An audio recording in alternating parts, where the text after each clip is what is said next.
क़तर की सरकार हमारे देश के एम्बेसडर को बुलाकर उनसे कहती है कि आप माफ़ी चाहें, क्योंकि बीजेपी के एक स्पोक्सपर्सन ने प्रॉफिट मोहम्मद सल्लल्लाहु अलैहि वसल्लम की शान में बकवास बकी है, झूठ बका है। तो उसके बाद आप देखते हैं कि फ़ौरन बीजेपी हरकत में आती है और बीजेपी अपने नेशनल स्पोक्सपर्सन के ख़िलाफ़ उसको सस्पेंड करती है। मैं देश के प्रधानमंत्री को जब भिवंडी में मैं जनसभा को एड्रेस कर रहा था, उस वक्त भी प्रधानमंत्री से अपील किया कि आप देश के प्रधानमंत्री हैं, आप अपने नेशनल स्पोक्सपर्सन के ख़िलाफ़ एक्शन लीजिए। ये गलत कहा उन्होंने, मगर देश के प्रधानमंत्री टस से मस नहीं हुए। और 10 दिन के बाद, क्योंकि गल्फ़ कंट्रीज़ में ये मसला बहुत बड़ा हो चुका था, इसलिए हालत मजबूरी में देश के प्रधानमंत्री ने अपने नेशनल स्पोक्सपर्सन के ख़िलाफ़ एक्शन लिया। ये सरासर गलत है। गलत इसलिए है क्योंकि एक्शन तो आपको 10 दिन पहले लेना था।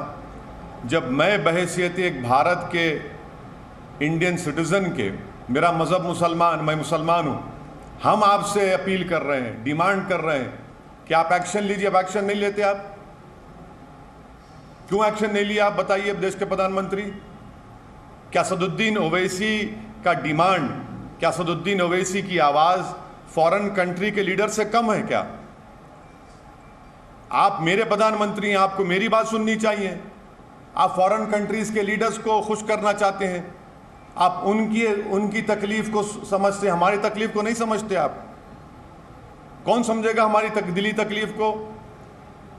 और तीसरी बात यह है कि ये हमारे एम्बेसडर क़तर के, वो कब से स्पोक्सपर्सन बन गए बीजेपी के? वो कब से कहना शुरू कर दिए फ्रिंज एलिमेंट? वो क्या, ये भारत की जो हमारे जो MEA का डिपार्टमेंट है, चाइना की तरह अलग है ना। चाइना में तो जो एम्बेसडर होता है वो CPP पार्टी का मेंबर होता है। ये कब से हो गया कि एम्बेसडर अब बीजेपी का मेंबर हो चुका है क्या?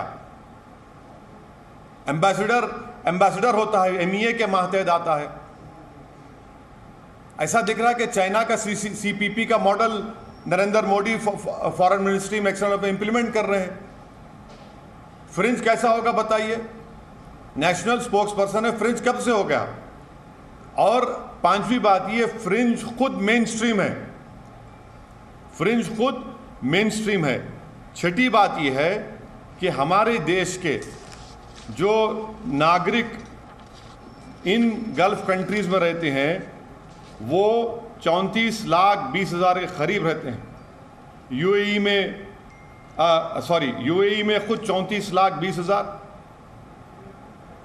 सऊदी अरेबिया में 25 लाख, यूनाइटेड स्टेट्स में 12,80,000, कुवैत में 10,29,000, ओमान में 7 लाख, क़तर में 7.5 लाख, नेपाल में 5 लाख, यूनाइटेड किंगडम में 3-3.5 लाख करीब, सिंगापुर में 3.5 लाख, बहरीन में 3,23,000। और जितने टॉप 10 NRI डेस्टिनेशन है उसमें 6 के 6 ये गल्फ़ कंट्रीज़ में हैं। अगर ये गल्फ़ कंट्रीज़ में इंडियंस के ख़िलाफ़ हॉस्टिलिटी बढ़ जाएगी तो क्या होगा? अगर ये लोग हॉस्टिलिटी शुरू कर देंगे और हेट वायलेंस वहाँ पर शुरू हो जाएगा इंडियंस के ऊपर, तो कौन जिम्मेदार है? प्रधानमंत्री जी बताइए। और देश को 55% रेमिटेंस यही कंट्रीज से आता है जिसका मैंने भी नाम लिया। क्या कर रहे हैं? कौन सी फॉरेन पॉलिसी है प्रधानमंत्री जी आपकी? 56 इंच की सीना की फॉरेन पॉलिसी। आपने देश की फॉरेन पॉलिसी को बर्बाद कर दिया। जो डोमेस्टिक हेट पॉलिटिक्स है वो फॉरेन पॉलिसी को आप कन्वर्ट कर दिए उसको, और उसका खैमियाजा हम देख रहे हैं कि कभी ऐसा नहीं हुआ कि देश के एम्बेसडर्स को कंट्रीज बुलाकर कह रहे हैं कि आपने गलत कहा, डिमार्च दे रहे हैं कि आप माफ़ी चाहिए, आप माफ़ी चाहिए। ईरान के फॉरेन मिनिस्टर आइंदा हफ्ते आने वाले हैं। ईरान हमारे देश के एम्बेसडर को बुलाकर बोलता है कि आपने प्रॉफिट मोहम्मद सल्लल्लाहु अलैहि वसल्लम की इंसल्ट की है, माफ़ी चाहिए। वाइस प्रेसिडेंट खतर में है, उनकी खतर मौजूदगी में एम्बेसडर को बुलाकर कहा जाता है इतनी बड़ी बेइज्जती भारत की। कौन सी फॉरेन पॉलिसी है? और मैं फॉरेन मिनिस्टर से पूछना चाह रहा हूं, India's internal matters now what is this, please tell us, बताइए। हमारा देश का अंदरूनी मामला आप सब जगह बोलते हैं जयशंकर साहब, ये कौन सा इंटरनल मैटर हो गया? अब ये इस तरह के बयानात देकर 10 दिन तक खामोश बैठकर और भारत के मुसलमानों को उनकी आवाज को नहीं सुनना प्रधानमंत्री की, ये प्रधानमंत्री भारत के मुसलमानों की नहीं बल्कि भारत के शहरियों की बेइज्जती कर रहे हैं। हम 10 दिन से पुकार रहे हैं एफआईआर रजिस्टर कराने के, एक्शन लीजिए, मगर आप अब एक्शन किस पे लेते? कानपुर पे एक्शन लेते हैं जहां पर 34 मुसलमानों एनएसए लग गया, और आपकी स्पोक्स पर्सन आराम से अपने घर में बैठी है, कोई उन पर एक्शन नहीं लेगा। अगर आज कोई फेसबुक पोस्ट पर या ट्विटर पर देश के प्रधानमंत्री के बारे में अनाप शनाप बक दे तो 24 घंटे के अंदर उसको अरेस्ट कर लिया जाता है, जेल में डाल दिया जाता है। क्या देश के प्रधानमंत्री को अगर कोई अनाप शनाप बकेगा और प्रॉफेट मोहम्मद के बारे में अनाप शनाप बकेगा तो आप एक्शन नहीं लेंगे? देश के प्रधानमंत्री पे लेंगे। हम 10 दिन से पुकार रहे हैं एक्शन लीजिए, आप हमारे प्रधानमंत्री, आप एक्शन नहीं लेते। और सातवीं बात यह है कि इसका मुझे जो एप्रीहेंशन है, अगर कल इजिप्ट, सऊदी अरेबिया कुछ अगर वो अपनी पॉलिसी में तब्दील करते और ये कहेंगे कि नहीं सुएज कनाल से इंडिया के गुड्स नहीं गुजर सकते, कौन जिम्मेदार है प्रधानमंत्री इसका, बताइए।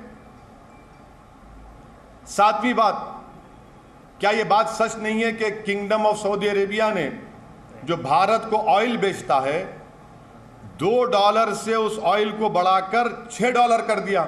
और बोलिए ज्ञानवापी, और बोलिए, गालियां दीजिए मुसलमानों को, इस्लाम को। अब ये $2 से $6 कर दिया है, और प्रधानमंत्री बताना पड़ेगा देश को, अमेरिका को रेट नहीं बढ़ा, सऊदी अरेबिया ने ऑयल बेच वही रेट पे बेच रहे हैं। भारत को $2 से $6 कर दिए। प्रधानमंत्री कौन सी फॉरेन पॉलिसी आपकी? आठवीं बात यह है कि बीजेपी, ये इनके हरकतों से बीजेपी डेलिबरेटली अपने लोगों को बोलती है जाकर गाली दो, हेट की जो स्पीचेस हैं वो करते रहो, नफरत पैदा करो मुसलमानों के ताल्लुक से देश में। और जब मामला गर्म हो जाता है बीजेपी फौरन बोलती है नहीं हम तो माफी चाहते हैं, इनको हटा दिया हमने। क्या सस्पेंशन कोई वजह, अरेस्ट क्यों नहीं किया जाता आपके स्पोक्स पर्सन को? क्या 295 153 आईपीसी नहीं है क्या? वो सिर्फ खाली प्रधानमंत्री के खिलाफ बोले तो होगा? और जो स्पोक्स पर्सन को सस्पेंड करें वो अपना वीडियो जारी करके वो कहती हैं कि मुझसे तो देश के होम मिनिस्टर ने बात की, बीजेपी के बड़े बड़े नेताओं ने मुझसे बातचीत की और कहा कि हिम्मत मत हारो, तुमने सही कहा। तो प्रधानमंत्री पूरी विश्व को यह स्टेटमेंट दे रहे हैं कि आप मुसलमानों को प्रॉफेट मोहम्मद के बारे में अनाप शनाप बकते रहिए, हम कुछ नहीं बोलेंगे। हाँ, अगर कुछ बाहर कुछ हो गया तो जब हमको तकलीफ होगी। भारत के मुसलमान को क्यों नहीं सुनते प्रधानमंत्री?